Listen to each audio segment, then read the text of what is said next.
and we only have about 10 minutes to report back. Thank you. So what we'll do is we'll go to each group. Hopefully every group has identified somebody to report back what you discussed. So I'm going to start over here. Is this one group together? Okay. So I'm going to give the mic to your, who's the lucky person?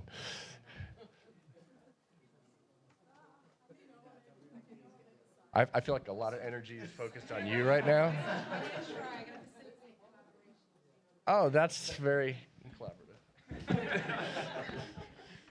So I think we decided that we need to not be so siloed between humanitarian development and recognize that in different contexts, sometimes that's appropriate, but that's part of the problem.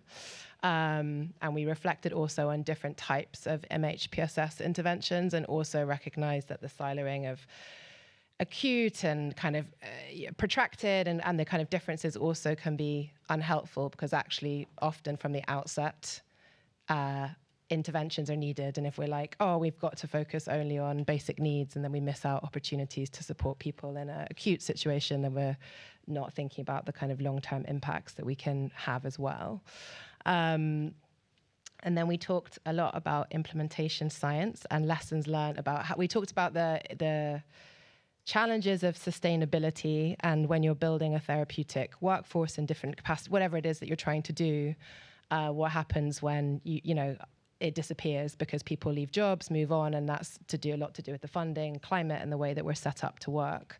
And so we were hearing from Greg about best practice when there is funding and resourcing, and an example from in California of having kind of a kind of seed unit that can really, in terms of like fidelity and ongoing support and implementation, kind of go on the journey long term, but that's not the reality in a lot of contexts. And now I'm going to see who else wants to add. We've got it?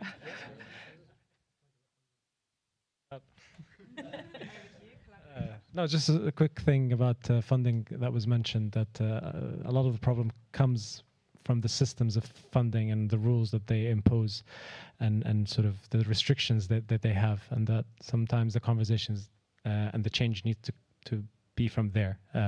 So the source of money and the rules that we must follow because of that.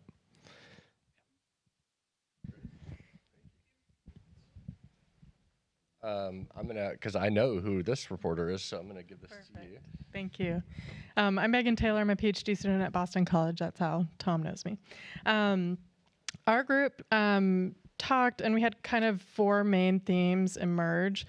So the first one was about paradigms and how work in these different sectors kind of operate from different paradigms. They may have different terminology or jargon that they use.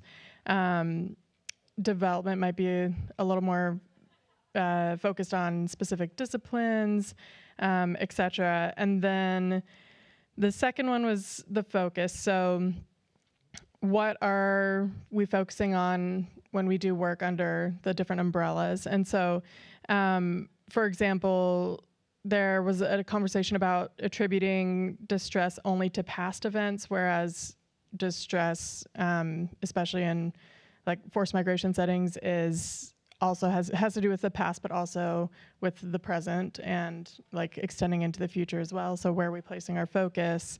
Also talking about a trauma-focused lens, and the focus of that is like, are you just focusing on symptoms or suffering or pathologizing? Are we focusing on individual versus community trauma and how those interact and can impact each other, et cetera. The third theme was around practicality, so around the practical shaping of interventions.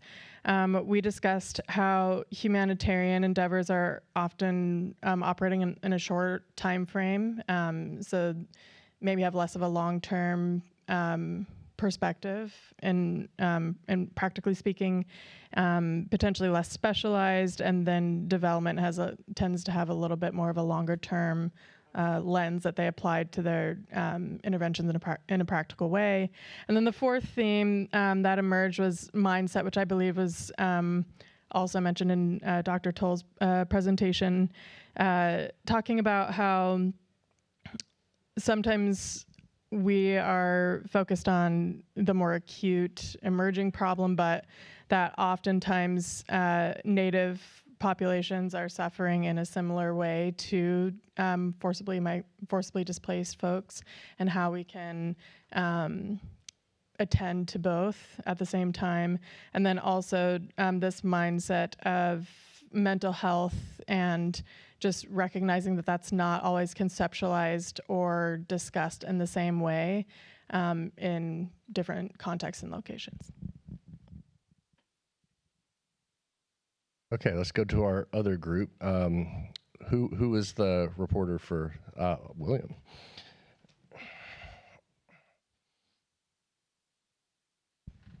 Thanks, Tom. Like most of the other groups, we had a conversation around some of the conceptualization, and I think as a team, we thought about these three different terminologies, and what we thought about was that the funding streams, I think, dictate what we can do and what we cannot do. So when you have a funder who is interested in your humanitarian aid, when something strikes or when a disaster comes, they might give you money for about 3 months or 4 months, and they might call that humanitarian aid. But we also had folks who are working in the space of development that really helped us to think through the long-term implications of the funding streams that they have. But at the end of our discussion, where we came to was how do we then build that bridge? Instead of working in separate silos as we have defined them here, how do we then build a link so that we work together for the benefits of the people that we serve? And I think partnering with communities was really key that people highlighted. And I think we as people who are in this room are trying to build those connections and working across our disciplines. So I'll stop there for now. Thanks. Thanks, William. Did we have one more group? Oh, yes, okay.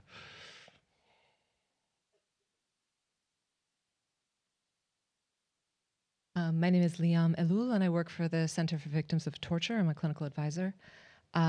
So in our group, we, similar to several of the previous groups, we're really looking at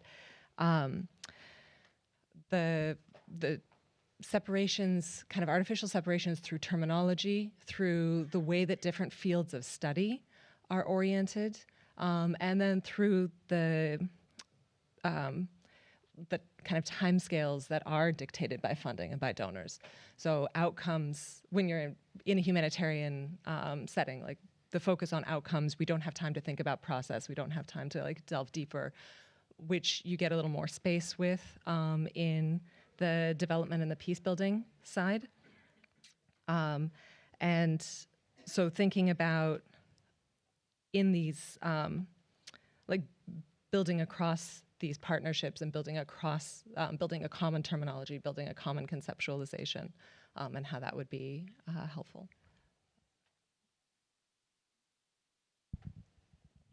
Great, thank you. Well, thank you all for your thoughts and your insights.